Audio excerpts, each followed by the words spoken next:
अभी Allahabad high court का एक लेटेस्ट जजमेंट आया है 16 अप्रैल 2024 को। इसमें यह होता है कि किसी नाबालिग लड़की का रेप कर दिया जाता है और उसकी हत्या भी कर दी जाती है।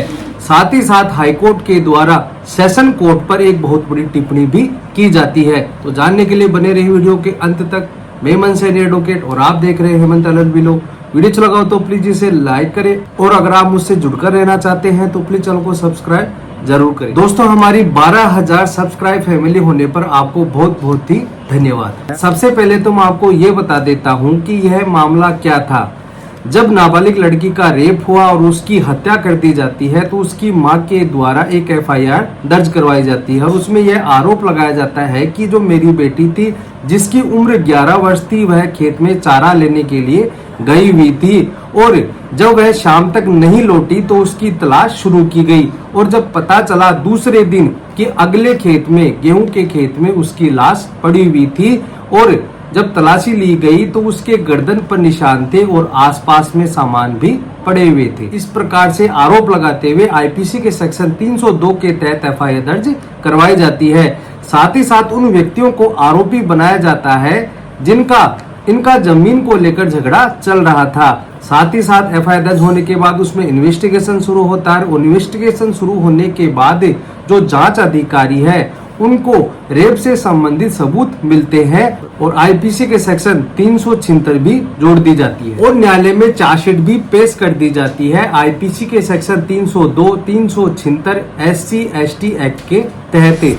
जांच अधिकारी के द्वारा जब जांच की जाती है तो उस डेड बॉडी के पास से उसकी स्लीपर, उसके कपड़े और चाकू व हथियार भी बरामद किए जाते हैं। अब हम बात करते हैं कि जब यह मामला सेशन कोर्ट में जाता है तो इसमें कार्रवाई किस प्रकार से शुरू की जाती है। जो चार्जशीट पेश की जाती है, मैंने आपको पहले भी बताया कि IPC के सेक्शन 302, 376 SC/ST एक्ट जिनकी धारा है 32B, इनके तहत चार्जशीट पेश कर दी जाती है। अब गवाह के रूप में दो मुख्य गवाह थे। एक तो थी मृतका की मां जिसने FIR दर्ज करवाई थी और जो मृतका के पिता थे उसे भी गवाह बनाया जाता है। जब न्यायालय में मां के बयान होते हैं तो मां के द्वारा यह कहा जाता है कि मैं, मेरा पति और मेरा बड़ा लड़का वह दिल्ली में थे। घटना वाले दिन हम वहां पर मौजूद नहीं थे, न ही हमने घटना होते हुए देखी है। साथ ही साथ जो सुनी सुनाई बयान थी उसके आधार पर ही उन्हें बयान दिए हैं। PW2 यानी जो पिता के बयान हुए थे, प्रदेश P2 के तहत न्यायालय में बयान लिए जाते हैं जिन्हें प्रदेश 2 कहा जाता है। पिता के जब बयान हुए तो पिता के द्वारा भी यही बयान दिए जाते हैं कि घटना वाले रोज हम दिल्ली में थे और दिल्ली में काम कर रहे थे। साथ ही साथ घटना वाले दिन हम वहां पर गांव में मौजूद नहीं थे। हमें किसी ने बताया कि यह घटना हो गई है, लेकिन बाकी पूरी घटना का समर्थन किया जाता है। माता पिता के द्वारा यह कहा जाता है कि जो हमारे पड़ोसी है जिससे हमारे जमीन का झगड़ा चलता रहता है, उनके द्वारा ही हमारे से बदला लेने के लिए हमारी बेटी की हत्या की गई है। साथ ही साथ उसके साथ दुष्कर्म भी किया जाता है। इस प्रकार से माता पिता के द्वारा स्टेटमेंट दिया गया। अब ट्रायल कोर्ट के द्वारा केवल माता पिता के बयानों पर ही यकीन करके उन आरोपियों को सजा दे दी जाती है। कहने का मतलब है कि सेशन कोर्ट के द्वारा उन आरोपियों को लाइफ इम्प्रिजनमेंट यानी आजीवन कारावास की सजा दे दी जाती है।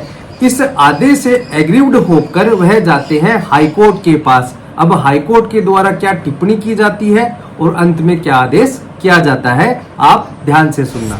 यह जजमेंट है नह नकू Singh versus state of UP। Criminal number है 3674 ऑफ 2016। 16 अप्रैल 2024 को यह जजमेंट आया है। ऑनरेबल हाई कोर्ट के द्वारा सारी फाइल को देखा जाता है, सारी जजमेंट को देखा जाता है और सारे एविडेंस को भी देखा जाता है।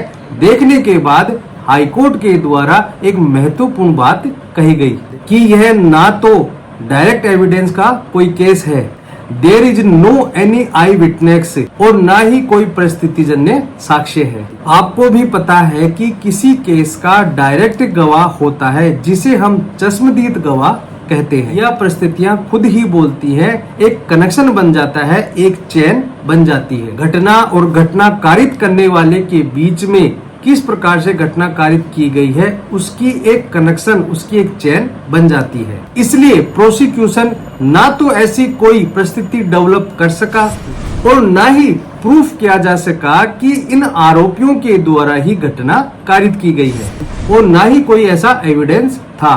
साथ ही साथ माता पिता के द्वारा अपने बयानों में यह भी कहा जाता है कि हमने घटना होते हुए नहीं देखा, हम वहां पर मौजूद नहीं थे, बल्कि हम दिल्ली में मौजूद थे।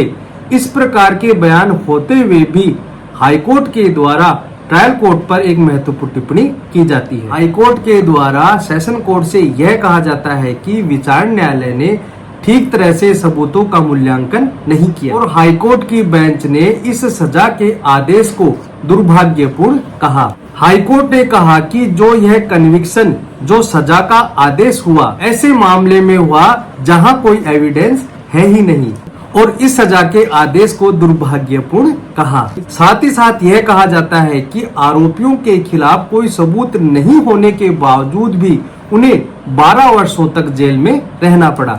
ना तो डायरेक्ट रूप से, ना ही इनडायरेक्ट रूप से और ना ही सर्कमटेंशियल एविडेंस। 12 वर्षों तक ऐसे व्यक्ति को जेल में रहना पड़ा जिसके खिलाफ ना तो कोई सबूत है, न ही कोई हत्या या फिर किसी दुष्कर्म का कोई सबूत है। ऐसे व्यक्ति को 12 वर्षों तक जेल में रहना पड़ा। दोस्तों, एक बात मैं आपको दोबारा से बोल रहा हूँ कि हमारी जो सब्सक्राइब फैमिली है वह 12,000 हो गई है।